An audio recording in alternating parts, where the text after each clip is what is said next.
Let's start it this way. Today we are tackling the single most practical topic you will face, which is billing and reimbursement. Most people think a pharmacy technician just counts pills by 5, almost like a human vending machine. But in reality, you are more like a financial detective.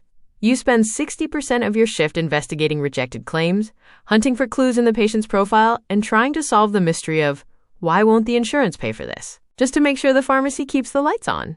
Unlike a grocery store where you just pay cash, a pharmacy transaction involves convincing an insurance company to pay 80% of the bill, but only if you enter the right codes and ask for permission first. Because this financial firewall is such a huge part of the job, the PTCB tests it heavily to ensure you can solve these puzzles without needing a pharmacist to hold your hand for every rejection. To help you master this, we have structured this video into 2 parts, starting with a rapid-fire flashcard series where I will break down confusing industry jargon like adjudication and deductible into simple layman's terms. Once we have the vocabulary down, we will jump straight into a 20-question mock exam that mimics the real test, with tricky scenarios and math problems. So if you are ready to master the money side of pharmacy, let's dive right into our glossary. To understand billing and reimbursement, we are breaking everything down into 4 logical groups to easily understand these 19 essential pharmacy billing terminologies. The first category is the processing basics. This is just the behind-the-scenes digital stuff that happens to make sure a claim gets from the pharmacy to the insurance company correctly. First on the list is adjudication. It sounds like a heavy, intimidating word, but in insurance language, it's really just a fancy way of saying instant handshake. It is the immediate electronic conversation between the pharmacy computer and the insurance company that tells us right away if a claim is paid or rejected. To make that handshake happen, the computer needs to know where to go, and our next term is the BIN, or Bank Identification Number. Think of the BIN as the zip code for the electronic claim. It's a 6-digit number that tells the computer exactly which insurance company to call so your claim doesn't get lost in the digital mail. Once the claim finds the right company, we need to know which specific office to visit, which brings us to the PCN, or Processor Control Number. If the BIN is the zip code, the PCN is the specific street name or suite number that directs the claim to the right department. To identify the specific rules of the patient's plan, we look at the group number. This acts like a corporate membership ID. It's what tells the computer if the patient is part of a plan for Walmart employees or the City of New York. Finally, for the billing to be legal, we need the NPI, or National Provider Identifier. Think of this as a social security number for medical professionals. It is a unique 10-digit ID required by HIPAA for every doctor and pharmacy, and without it, you can't send a single bill. The second category involves understanding patient costs and pharmacy fees. This is all about how the bill is split up. We begin with the deductible. Imagine the deductible is a bucket that you have to fill with your own money before the insurance company will help you carry any water. It's the specific amount you pay out of pocket before they pay a single dime. Then there is the premium, which is exactly like your Netflix subscription fee. It's the monthly cost you pay just to keep the insurance active, regardless of whether you actually use it. When you get to the pharmacy counter, you usually pay a copay. Think of this like a cover charge at a club. It's a flat fee, like $10, that stays the same whether the drug costs $5 or $500. However, some plans use coinsurance instead, which is more like splitting the dinner bill with a friend. You pay a percentage of the drug cost, like 20%, which can be a lot riskier if the medication is expensive. On the pharmacy side, we add a dispensing fee. This is like the labor cost at a mechanic shop. It's a small fee added to cover our time, the bottles, the labels, and the lights in the building. Our third category covers coverage rules and selection codes, the rules of the game for what gets covered. The most important term here is the formulary. Think of the formulary as the insurance company's VIP guest list or a restaurant menu. If a medication is on the list, they'll pay for it. But if it's not, it's considered non-formulary, and you're getting a rejection. When a drug is rejected, you might see a prior authorization, or PA. This is essentially a medical permission slip.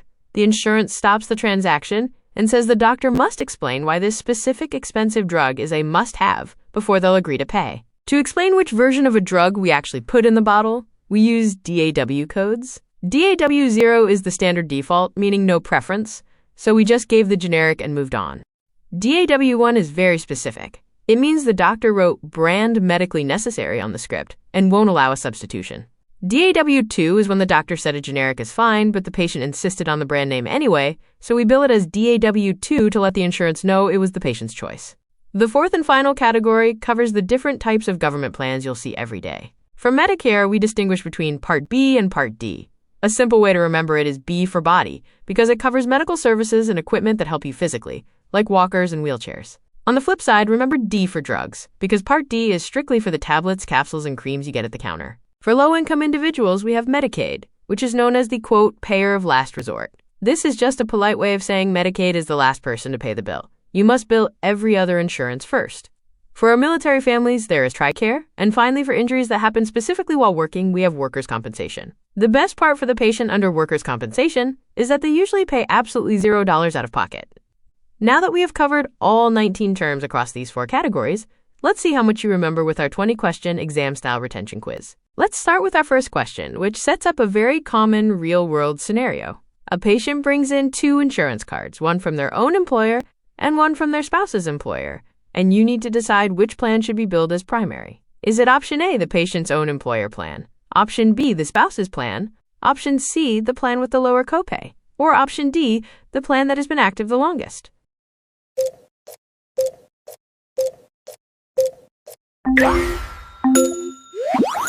The correct answer here is A, the patient's own employer plan. This is because the Standard Coordination of Benefits rule states that the patient's own policy is always primary over a policy where they are listed as a dependent. Moving to question number 2, imagine you receive a rejection saying NDC not covered and you need to pick the most appropriate initial action. Your choices are A, call the insurance for an override, B, resubmit with DAW code 2, C, contact the prescriber to request a therapeutically equivalent drug, or D, tell the patient they must pay the cash price.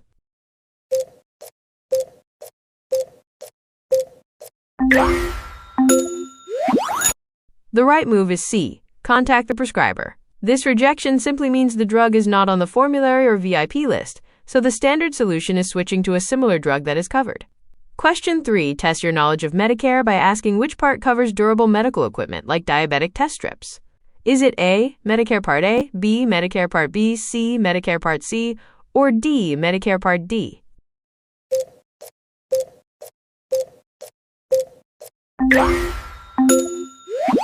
You should choose B, Medicare Part B.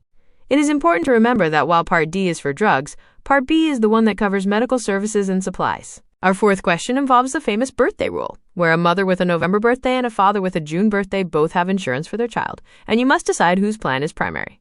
Is it A, the mother because ladies go first, B, the mother because November is later in the year, C, the father because he is older, or D, the father because June comes before November?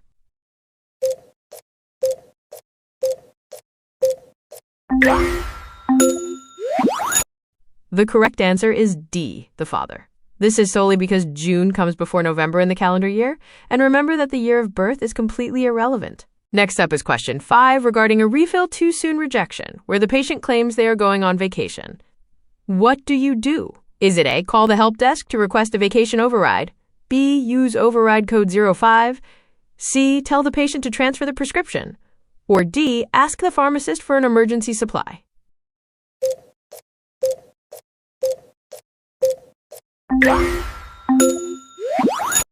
The correct procedure is A, call the help desk. While vacation overrides exist, you cannot just blindly override them without getting approval from the PBM first. Question 6 asks what the BIN number on an insurance card tells the pharmacy computer. Does it A, identify the patient, B, identify the employer, C, route the claim to the correct insurance or PBM, or D, determine the copay amount?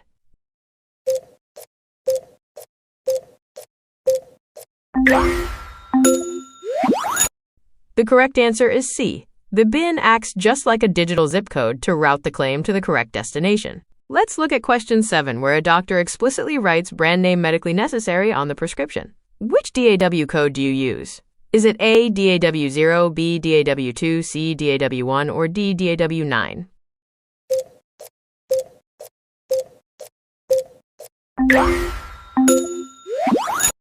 In this case, you must use C, which is DAW code 1. This code specifically indicates that substitution is not allowed by the prescriber.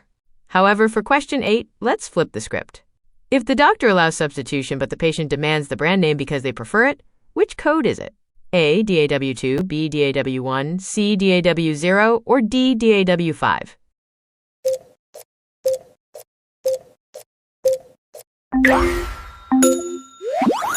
The correct code is A, DAW2. This signifies that the substitution was allowed, but the patient requested the product. Question 9 presents a tricky scenario where a Medicaid patient hands you a manufacturer coupon for a brand name inhaler.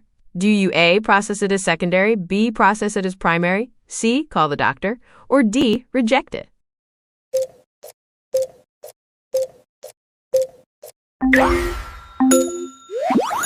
The correct action is D, reject it. It is actually illegal under the anti-kickback statute to use manufacturer coupons with government-funded insurance like Medicaid. For question 10, we have a math problem. We need the day supply for an albuterol inhaler with 200 puffs, where the patient uses 2 puffs every 4 hours. Is it A, 30 days, B, 16 days, C, 25 days, or D, 10 days?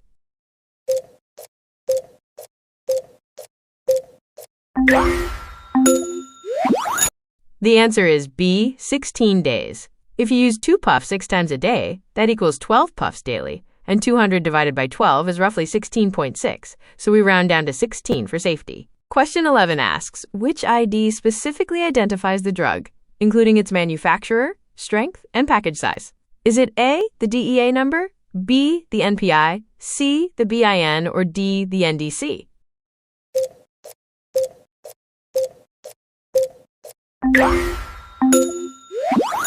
The answer is D, the NDC number. This is the unique 11-digit ID for that specific product.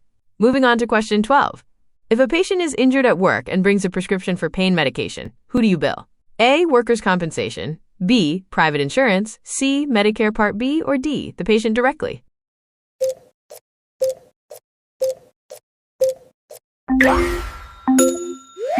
This should be billed to A, workers' compensation. Work-related injuries are strictly covered by this insurance and usually have no copay for the patient. Question 13 is another calculation where you are billing a 5 milliliter bottle of eye drops with a direction of 1 drop in both eyes twice a day.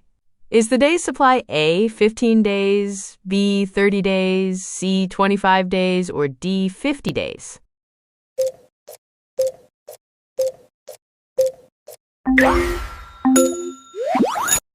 The correct day's supply is C, 25 days. We calculate this by knowing that 5 milliliters equals 100 drops, and the patient uses 4 drops per day total. Question 14 asks what we call a patient who has both Medicare as primary and Medicaid as secondary. Is it A, double covered, B, dual eligible, C, Medigap, or D, Cobra?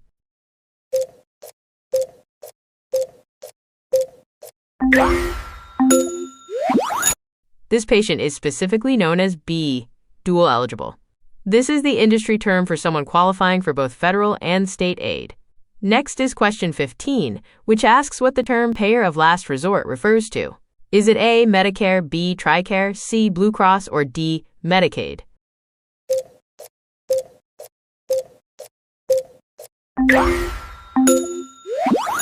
This refers to D, Medicaid.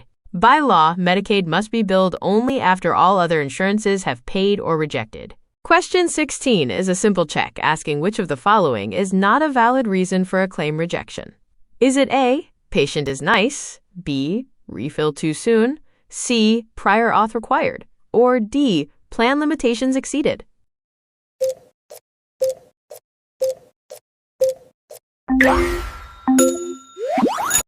The obvious answer is A, patient is nice. The other options are very common errors you will see daily. Question 17 involves an insulin calculation for a box of 5 pens, where each pen has 3 milliliters of 100 units per milliliter concentration, and the patient injects 50 units daily. Is the day's supply A, 15 days, B, 25 days, C, 30 days, or D, 10 days?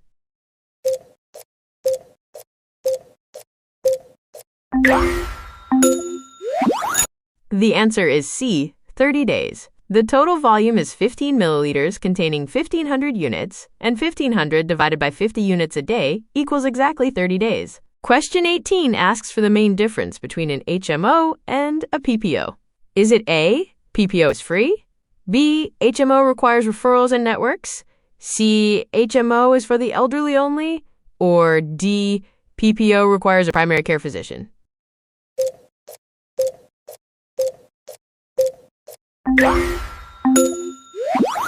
The correct distinction is B. HMO plans are more restrictive and usually require you to use network providers and get referrals for specialists. For question 19, if a patient hands you a discount card like GoodRx instead of insurance, how is it processed?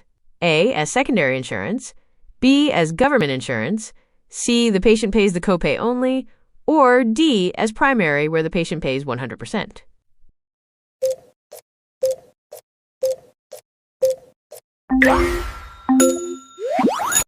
The correct process is D. You bill it as primary, but the patient pays 100% of the discounted rate, since these cards are not actual insurance. Finally, question 20 asks, which organization manages the Orange Book used to determine generic equivalence? Is it A, the FDA, B, the DEA, C, OSHA, or D, TJC?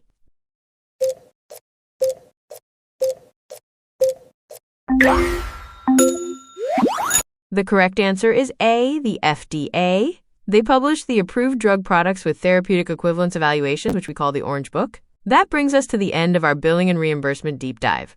If you can handle these definitions and math problems, you are going to breeze through the order entry section of the PTCB exam. Please leave a comment down below letting us know which topic you want us to cover next, whether it's pharmacy law, top 200 drugs, or more math practice. Don't forget to subscribe so you don't miss our next study guide. And thanks for watching. Also, check out our other videos. To do that, click that channel logo in the middle of the screen to subscribe. Click on the cards to choose your next watch. Thank you again for watching, and good luck.